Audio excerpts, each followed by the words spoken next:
जैसे नेहा मैम ने बताया कि मैं लैंग्वेज में काम कर रही थी, आप सबों को मतलब ये विश्वास नहीं होगा कि एक समय ऐसा था कि मुझे खुद का ही भाषा बोलना भी नहीं आता था, थोड़ा बहुत समझ में आता था बस।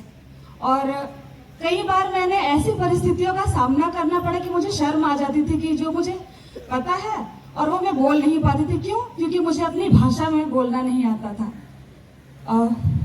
मेरी जर्नी तो मैंने इतने कुछ काम तो नहीं किए हैं, लेकिन जो मैंने अभी तक किया है वो आप सबों के सामने मैं साझा कर रही हूँ।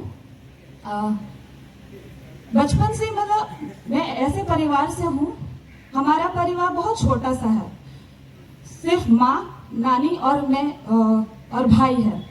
बचपन में ही मेरे पिताजी का देहांत हो गया था, तो उन सब चीज़ों को लेकर भी हमें और मेरी माँ और नानी को बहुत सारे ताने सुनने को मिलते थे।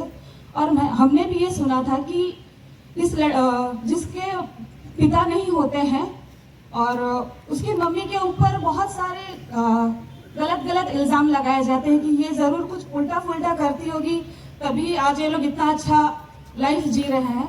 लेकिन मैंने अपने खुद के सामने से देखा है कि हमें आज इस काबिल बनाने के लिए मेरी माँ ने कितना स्ट्रगल किया है। तो उन्हीं सब को लेकर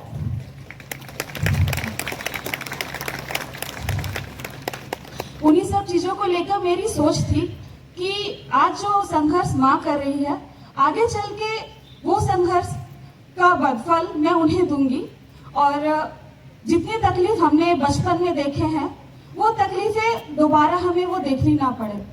तो इसीलिए हमेशा मेरा रुझान बस पढ़ाई पे था और घर के काम हम लोग करते थे, क्योंकि और कोई तो थे नहीं, हमें खुद से ही करना था।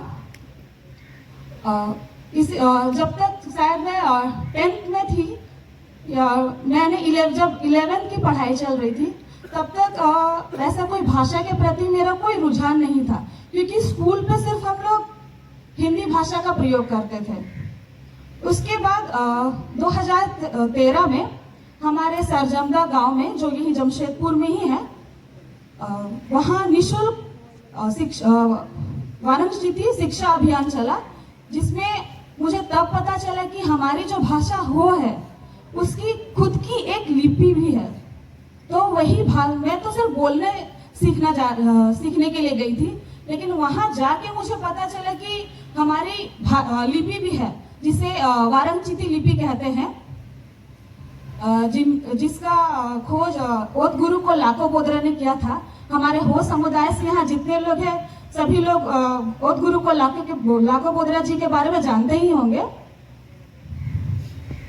तो तब से जब हमारा क्लासेस चलता था, धीरे धीरे करके मैं जब वो पढ़ाया जाता था, जो स्टोरीज होती थी वो सब सुनती थी और फिर जाके मेरी नानी, जो हमेशा से मेरी सहेली रही है, मैं उनसे डिस्कस करती थी कि यार सच में ऐसा होता है क्या। तो नानी से बात करने के बाद ये पता चलता है कि हाँ, हमारी संस्कृति में या फिर हमारे त्योहारों में ऐसा किया जाता है, ऐसे गीत गाए जाते हैं, इस तरह का काम होता है।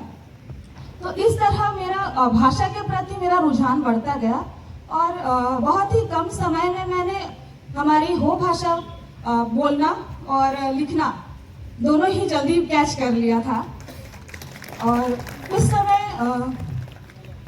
मुझे मौका भी मिला, क्योंकि हमारे जो शिक्षक थे उन्होंने मुझे मौका दिया कि आप पढ़ती तो हैं, साथ में छोटे बच्चों को आप पढ़ाना भी स्टार्ट कीजिए। तो हम लोग पहले स्कूली जो शिक्षा होती है, अन्य सब्जेक्ट जैसे हिंदी, अंग्रेजी हुआ, वो सब क्लासेस कराते कराते फिर मैंने वो भाषा भी उन्हें बच्चों को पढ़ाना स्टार्ट कर दिया और इस तरह से मुझे धीरे धीरे वो कॉन्फिडेंस आया। तो आप लोग सोच ही सकते हैं कि जो लड़की अपना भाषा बोलना नहीं जानती थी, आज वो हो भाषा की एक टीचर है। इसके साथ साथ मुझे भाषा के साथ साथ मुझे गानों में भी बचपन से ही गाने का शौक रहा है। और फिर जब हमें क्लासेस में गाना सिखाया जाता था, वो गाने भी मैं बहुत गाती थी। उसके अलावा जब हमें बोला जाता था कि आप लोग भी कुछ गाने लिख के लाइए, तो मैं बहुत चालाकी करती थी कि मेरी नानी थी, उनको मैं बोलती थी आप गाओ, मैं लिखूंगी फिर वहां जाके मैं सुनाऊंगी। तो इस तरह से वो मुझे नए नए गाने भी सिखाती थी। इस तरह से मेरा सफर भाषा के साथ साथ फिर हमारे संस्कृति के साथ भी जुड़ गया। पहले हमारे हो कल्चर में पर्व माना जाता है जो मांगे पर्व और बहा पर्व बोलते हैं। उसमें सब मिल के गाते हैं, डांस करते हैं। तो मैंने आज तक अभी भी देखा है कि युवा होते हैं वो सिर्फ डांस करते हैं, और फिर जो बुजुर्ग लोग होते हैं सिर्फ वही लोग गाने गाते हैं। फिर जब हमने क्लासेस स्टार्ट किए थे, उसके बाद से जब भी हम लोग वो अखाड़ा में जाते थे, तब हमने एक नया ट्रेंड सेट किया कि हम जितने भी युवा पार्टिसिपेंट्स थे जो हम लोग क्लास एक साथ करते थे, हम लोग भी गाना गाने लगते थे। तो हम लोग को गाना गाते हुए देखकर और भी लोग हमारे साथ और जुड़ते थे कि अच्छा ये युवा भी आजकल के गाना गाना जानते हैं। तो इस तरह से गाने को लेकर भी मेरी सोच थोड़ी सी चेंज हुई कि हाँ, हम संस्कृति को लेकर भी आगे बढ़ सकते हैं। इसके साथ साथ मैंने जो क्योंकि घर की स्थिति इतनी भी ठीक नहीं थी कि इन सब चीजों को लेकर मैं घर के खर्चों में मम्मी की मदद कर सकती। उस बीच में मुझे टाटा स्टील की तरफ से ही डिप्लोमा का एक कोर्स होता है, उसके बारे में पता चला था। मैंने वो एग्जाम लिखा और मैंने वो क्लियर किया। तो उससे ही मैंने 3 साल का डिप्लोमा कोर्स किया इलेक्ट्रिकल और इलेक्ट्रॉनिक्स में, जो कि पूरी तरह टाटा स्टील की तरफ से स्पॉन्सर्ड था। और उसके बदौलत मुझे प्लेसमेंट भी मिली थी टाटा याजाकी कंपनी में, जो बेंगलोर में थी। लेकिन किसी कारणवश मैं उस जॉब को कंटिन्यू नहीं कर पाई, क्योंकि मेरी तबीयत खराब हो गई थी और शायद मैं 6 महीने कंप्लीट बेड रेस्ट पे थी। उन सब के बाद अब बाहर जाने के लिए मेरी मम्मी ने मुझे ही रोक दिया, क्योंकि अब बाहर जाना मतलब फिर से ये तबीयत खराब करके ही आएगी, इस तरह का सीन था।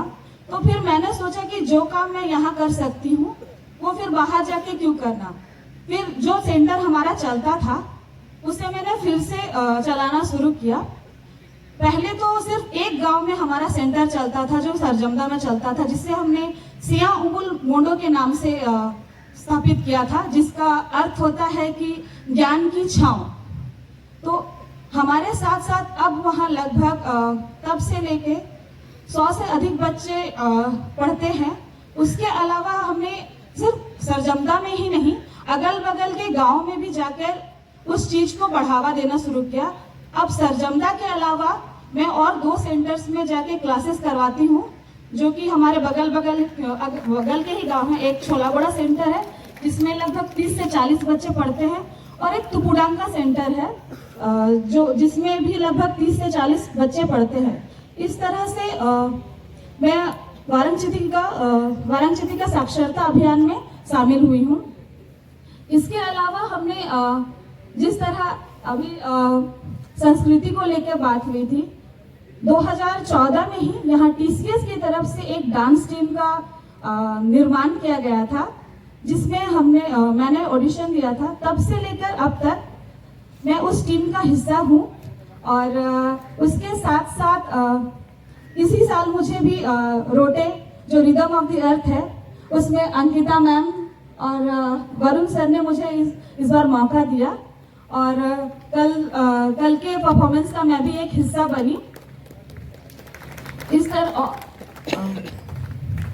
इन सबों के साथ साथ हमारा टीम जो है उसे हमने 2019 में रजिस्ट्रेशन करवाया, जिसके तहत आज हम अपनी संस्कृति और कला को लेकर अलग अलग गांव में जाकर हमारी जो संस्कृति, हमारी पहचान, हमारे जो वाद्य